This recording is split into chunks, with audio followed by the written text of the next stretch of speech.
I actually messed up last time. I uploaded episode 4 and titled it and even put episode 3 on the original thumbnail. Like, I'm such an idiot. And it's real stupid. But oh yes, this is episode 5. How do you lose track in the first 5 of the episodes? We are here to lead off the topics for today. We still are on Juan Soto watch. We did get news today that Juan Soto is going to be picking his team next week. He's going to have one last round of meetings with, I guess he has like final 4 of the Yankees, Mets, Red Sox, Blue Jays. And I heard that the Dodgers are in play, but they're out now, and it's just up to those AL East teams currently. And there was this tweet right here by this guy. What's this guy? Sean Palmer Designs. My thoughts on Soto and his potential landing spots. Yankees, Hall of Fame career, but lives in the shadows of Judge. Probably no more rings. Mets, becomes the king of New York, becomes the greatest Met of all time. Boston reignites the Boston-NY rivalry and gets remembered as one of the greatest Boston athletes of all time. Wins a few rings. Blue Jays has the opportunity to leave the U.S. for the next 4+ years. So that is a pro. I don't know why that's a pro. Dodgers boring, but will win a lot. But my take. I have one more tweet to read on this, and then I will give my full take. If you guys don't know who Major Mangoes is, he's an MLB The Show streamer. He streams other stuff too, but I know him from MLB The Show. He says $600 million plus for Soto is a seriously bad investment. It's literally, I think he meant to say it's literal insanity. The Kool-Aid has well and truly been drank. I think he meant drunk. It has very little upside with an impossible positive ROI, return on investment. Soto is a very good bat, and he is 25.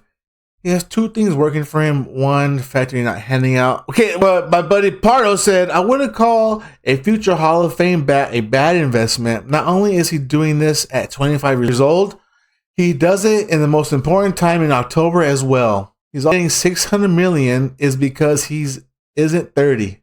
Contract he gets is deserved for his accomplishments so far. It's essentially the part I put into the post. I also think he will be a Hall of Famer as long as, going off of what Mangoes and Pardo said, it kind of brings into this fold is that Major says that $600 million plus for Soto is seriously a bad investment. My take on the investment part is, one, if he gets $600 million, just Juan Soto being Juan Soto, he thinks Ohtani, the stat 700 was a discount, right? Kind of another part of it, but the 600 million number, and I think even 500 and above is a kind of a crazy number. But what I will say why I think he's worth it in certain places, I will say he's worth it in New York. Now stay with me. When I say he's worth it in New York, start with A, the Yankees. He's worth it for the Yankees for a couple of reasons. One, he's already showed you that he can perform in New York. That's one big thing. Part of the Yankees spending money is like gambling on whether this person can actually do it in New York. And I know it's kind of a cliche thing to say, but I do believe it's something. Sorry, I do believe the pinstripes mean something.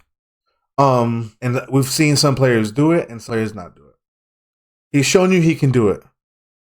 Another part of it is that, yes, he is Dominican.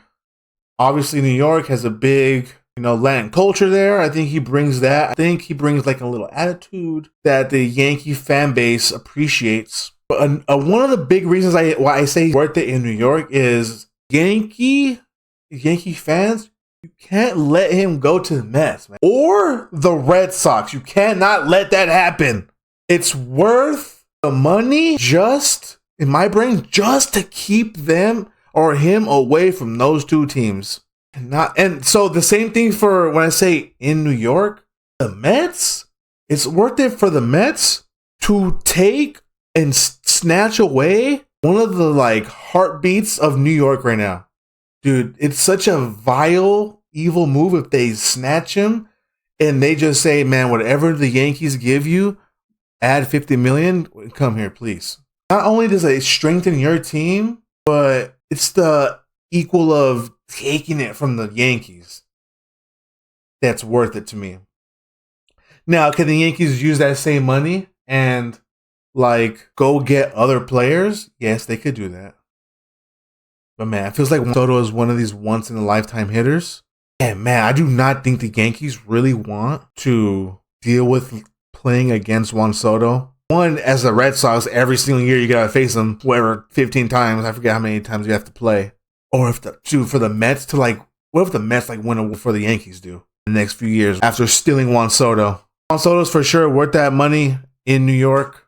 I don't think that Juan Soto's value is the same. Like, let's say he signed with the Seattle Mariners. I do not think he's like $600 million to the Mariners or to the San Francisco Giants.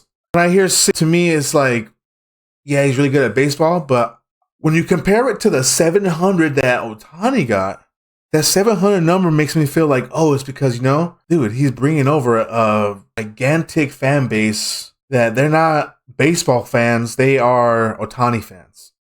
Not that they're not baseball fans, but the Ohtani kind of outweighs the loyalty of the team.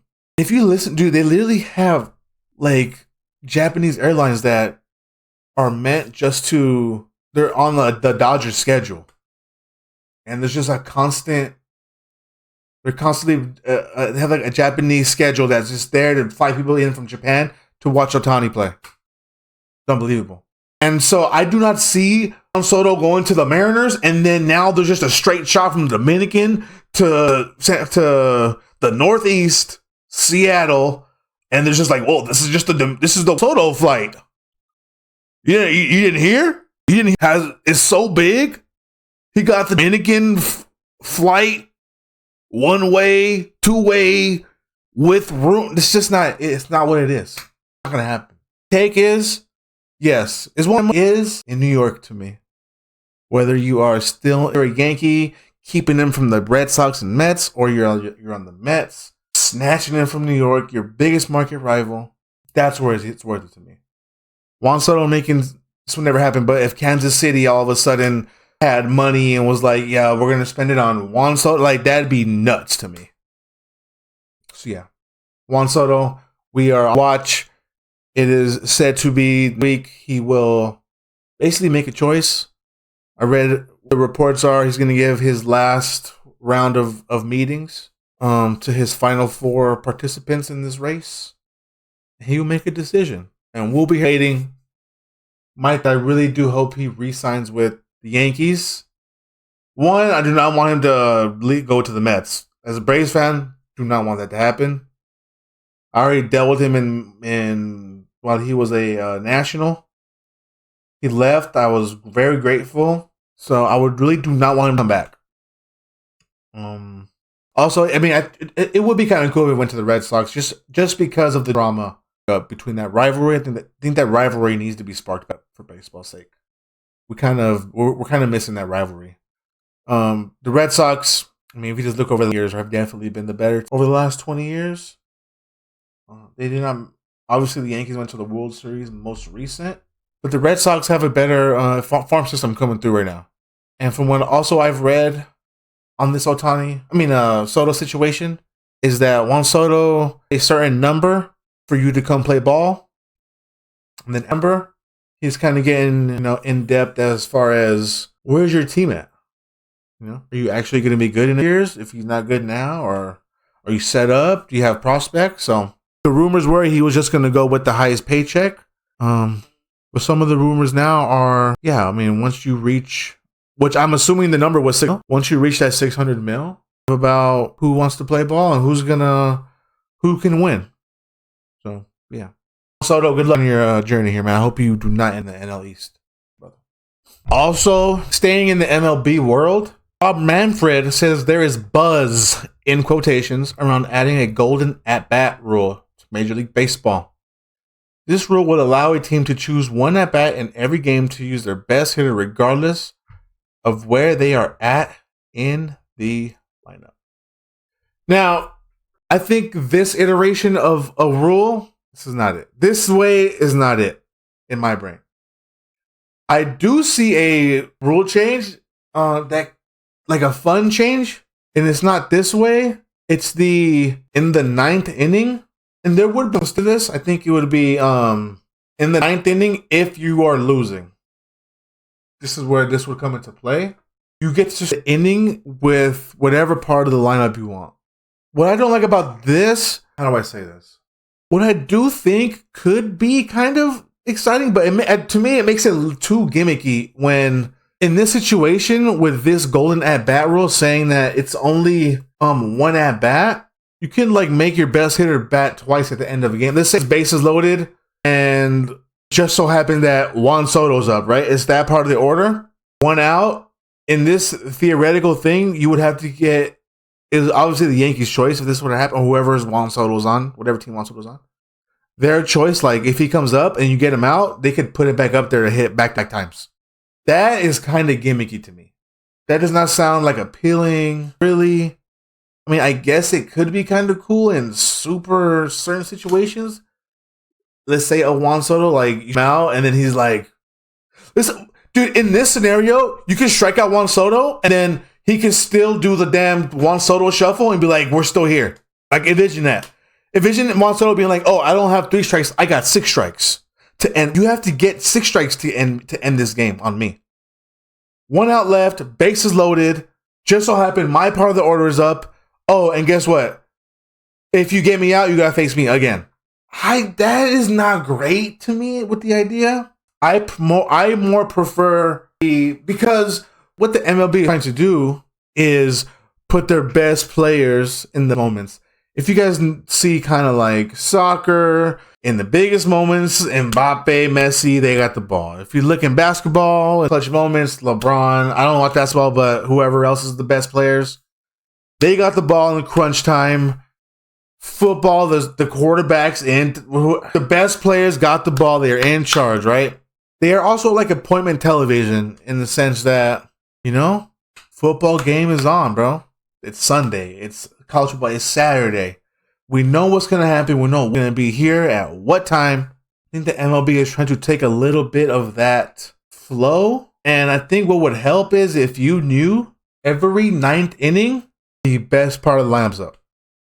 I think that's great, especially, but part of me thinks that it wouldn't be every game. It's only in the games that you're losing where this could happen, where you can use this rule. Or maybe tie game and losing, you can do this rule.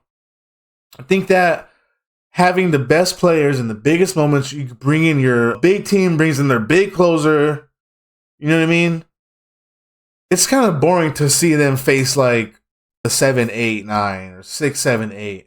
Me and my brain with the baseball, what they are trying to do, like I said, they're trying to take a little bit of that, put the best players in the biggest moments. I don't think you do it with golden at bat rule.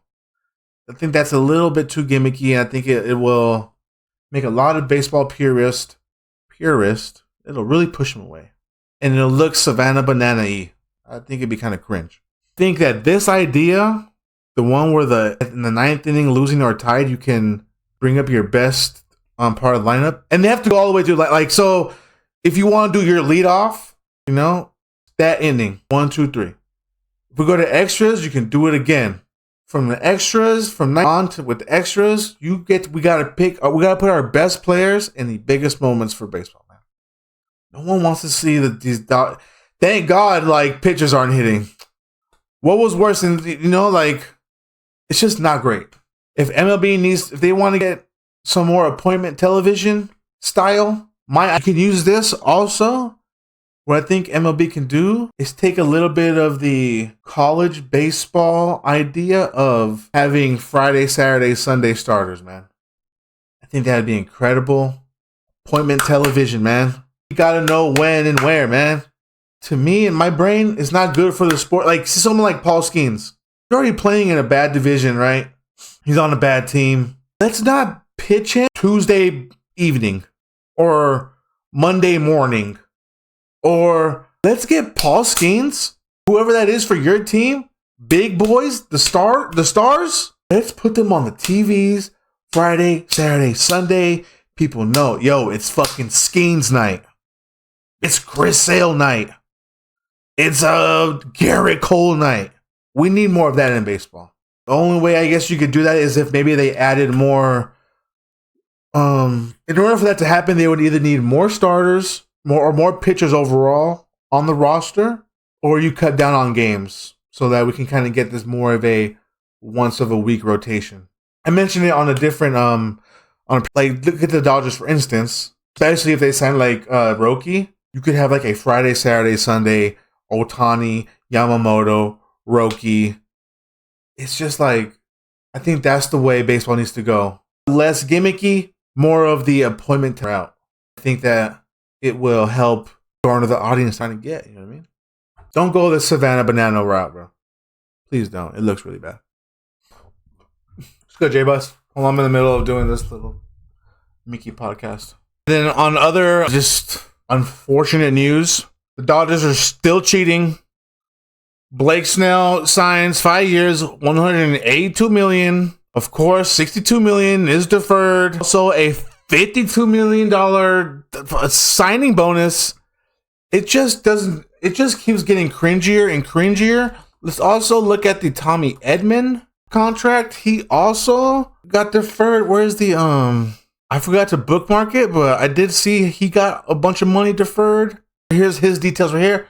Because of the reported $24.2 million deferral and $17 million signing bonus, Tommy Edman's take-home pay AAV for the next 5 seasons is only $6.5 million. What do you know? What do you know? What an absolute bargain of a contract for a 5-war player in 2022. Andrew Friedman has done it again. Yeah, it's just tough. It's just tough to compete with. I wish my team would do something like this and go get somebody, but they're not. They're gonna actually pay the players.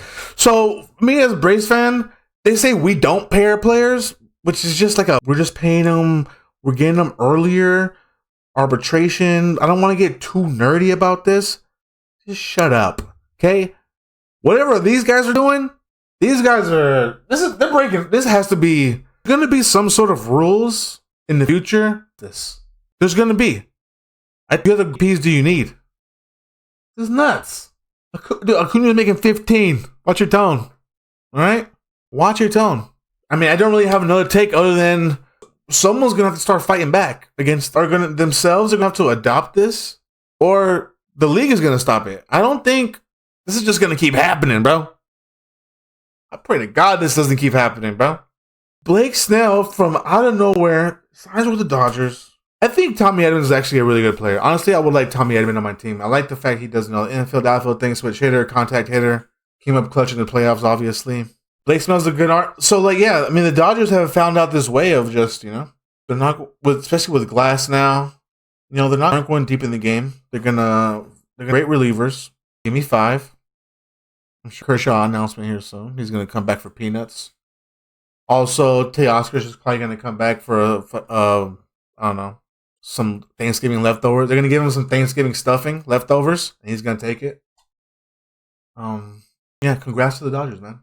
Congrats to the Dodgers. I think I need to go to the Show Nations for this. Oh, am I recording here? Maybe one day, Busta. Maybe one day since you fucking said it, it'll show up in my algorithm.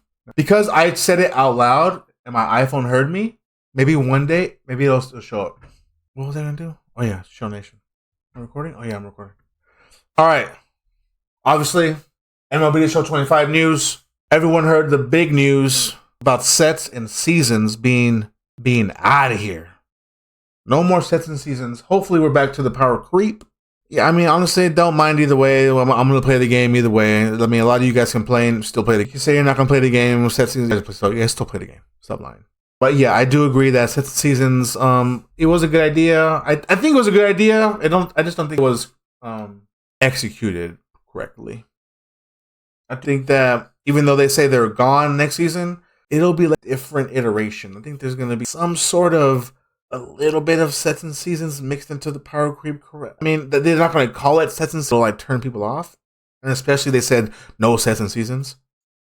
There will be maybe there will be even just like big reset. I think that there's a way that they can incorporate it and still have fun. And where they don't kind of make the fan base feel like this is such a chore. You know what I mean? We'd love to see that. I did see weird stuff. I took some notes. Some random stuff. they're going to be introducing alt card skins. I feel like there will be a bigger section that's deeper on the. Because I watched some YouTube videos that went into the new content. I don't even see it right here on the video, on this section right here. But did take some notes. They're going to have alt card skins. Don't really care about. I mean, it's basically like it's just one card. It's basically what we have right now in sets of seasons. Let's be honest. Martes, it's just a different alt card skin. Kind of already have alt card skins in the game right now. It's just called sets of seasons. There's 3 Lindors. Like it is what it is. But I guess in 2025, they're gonna incorporate like this one card has an alt skin. You can like pull the card. I'm guessing, or maybe it's I don't know, kind of like a parallel system where you get a brand new skin. I'm not exactly sure. We will see, but it's supposed to be in the game. And there's a DD commissioner that I saw, meaning that from what I read, I don't understand if MLB The Show is the commissioner or if you're making leagues and the commissioner can like turn certain rules off. But they were saying, oh yeah, you can like turn DH on, DH off. It's kind of a confusing description. I guess we'll have to wait and see. I think because rank seasons, they had different sets of rules. One season we played no DH. The next season we played DH. The next season we played with this style of team. The next season we played with this style of team and with no DH. We got to mix it up somewhere where it's not just the same monotonous thing over and over again. There's this also read about a one-dimensional card series. Throw that away. Don't waste your time on that, please. Basically, this one card has a lot of power, but he's also really slow and bad at defense. It's like a Joey Gallo card. It's just a Joey Gallo. The live series Joey Gallo that's only good in BR. You know what I mean? Or like Yasmani or something. It's like it's just a terrible idea.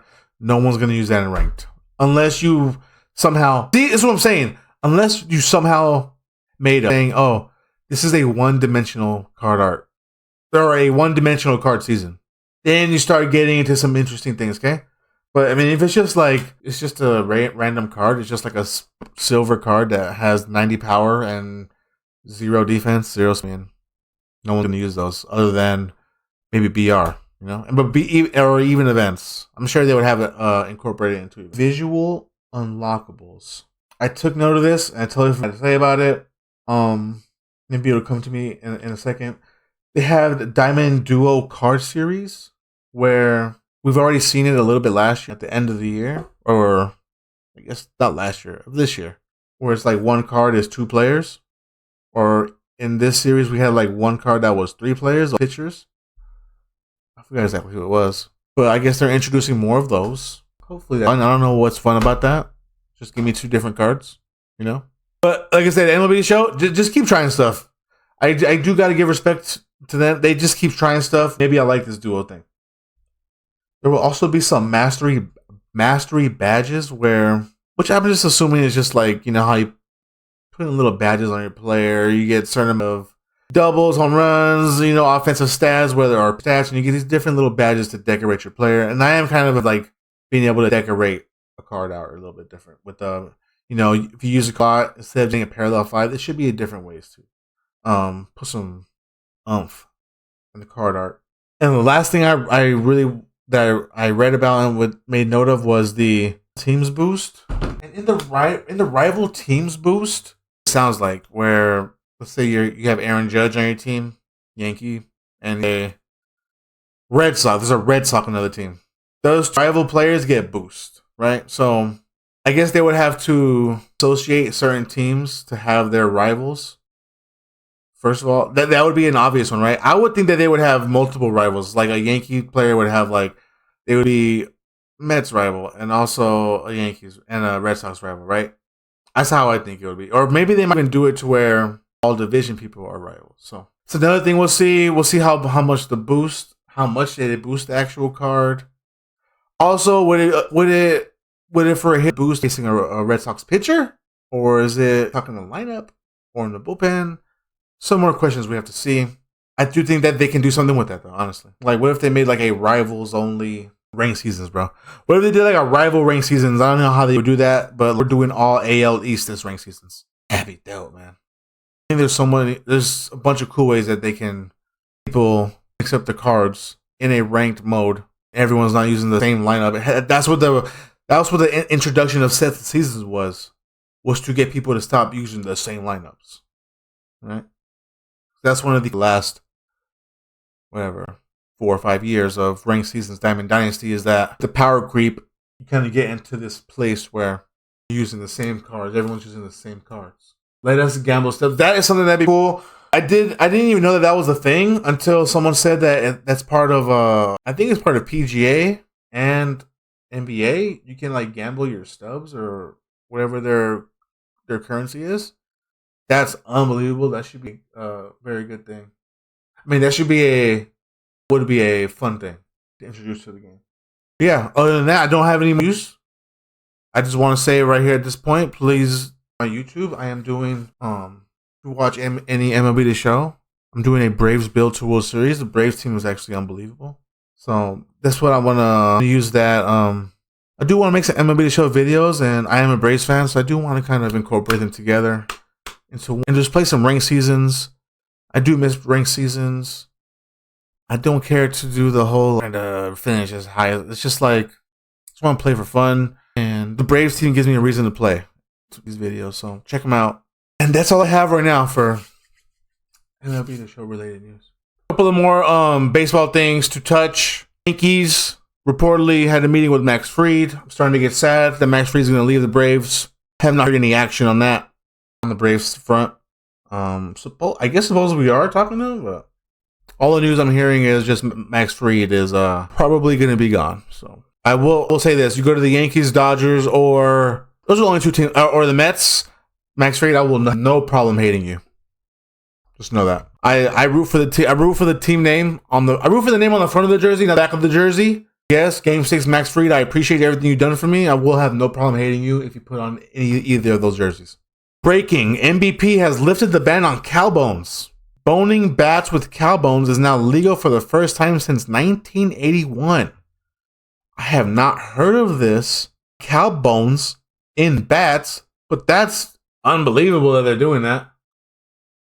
I guess we're just going full cork, full cow bones, and the MPB balls will be flying. This is cringe of the week. I didn't see this. My dog, this is my dog right here. He said, this is in talking about the golden bat rule. He's saying that will not stop till he gets his Savannah banana style of baseball, flickering lights and costumes. Yeah, I mean, I don't know exactly when this was, but I do get, we do need the MLB purist to, we do to even everything out. I'll fuck with you. That's my dog. Also, the 2026, this is WBC team.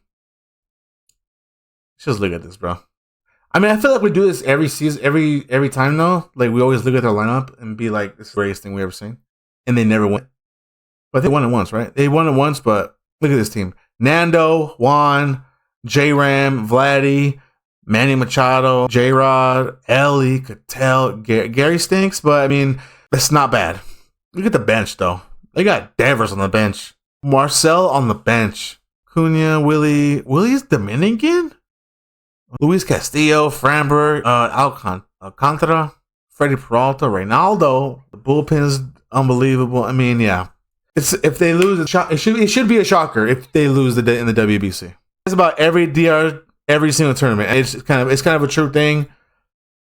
It's just the greatest team you're ever gonna see. Also, Toronto Blue Jays don't mind with you guys, and no one ever takes you seriously. No one ever will ever. You guys are cringe. You guys are cringe. Well, they are, dude. I'm in the Drake takedown. I cannot believe some of these out about this Kendrick Lamar tour, bro. It is mind blowing that the Drake stimmy package of beefing with Drake has literally propelled this dude, and it's not just him beefing. I believe in the machine pushing this narrative and pushing everything. I cannot believe the push that is happening is mind blowing. The actual Blue know how much like everyone at the Blue Jays knows that this is going to stir something, and they still do it. It is unbelievable, bro. Bust up. But the thing about when you guys say that take is that they did it for Drake. The thing is that Drake's music was really good, and they pumped it, but people still come back because it's good music. So what what I also want to say is Drake's not the only person who got pumped. Every artist gets pumped, but they suck, so stick. So yeah, and but we have also, guys, you're lucky you can't see the chat because he said a bad word in chat. Busta is one of the biggest idiots probably that was going to come through this chat. Also, he said that Drake's a P word, even though nothing has happened. It's been about 10 months now since this beef has happened. Not one person has came forward, and we are basically at a point where it's just a flat out lie.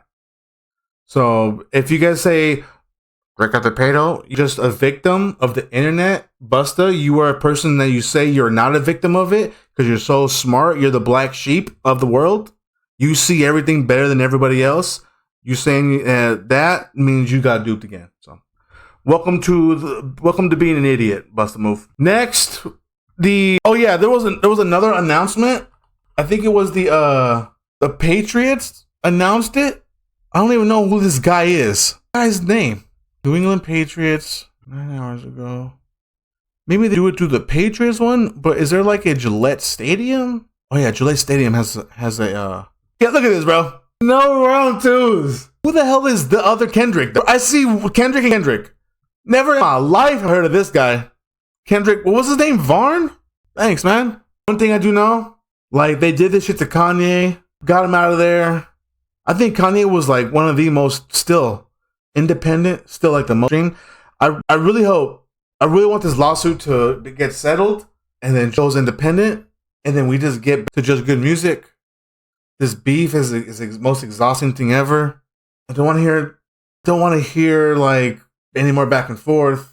But Kendrick said no round twos and then did the whole album dissing him. You know what else I don't get about this beef is that the beef has just become like who can out contradict each other. Who's pick out the one little contradiction that makes you go, he contradicted himself here. How could you support? It's just like, shut up, bro. Yes, you guys literally have nothing to do with your life. Just, I'm here for the music. Kendrick's last album to me is not that good. It's just like kind of shock value music. He's just dissing Drake on every song.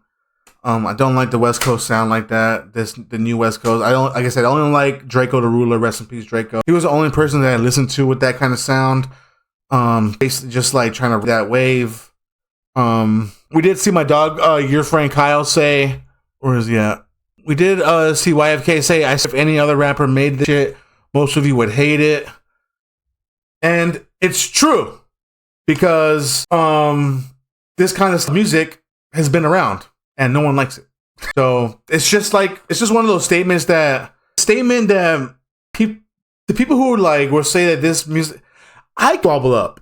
I do kind of like wobble up. But what I'm saying on this style of music that he's trying to the forefront, it's not a good, like, it doesn't feel good. The vibe is not a good energy. And the people who love it will tell you that, oh, you're just not cultured. Oh, you just don't have culture.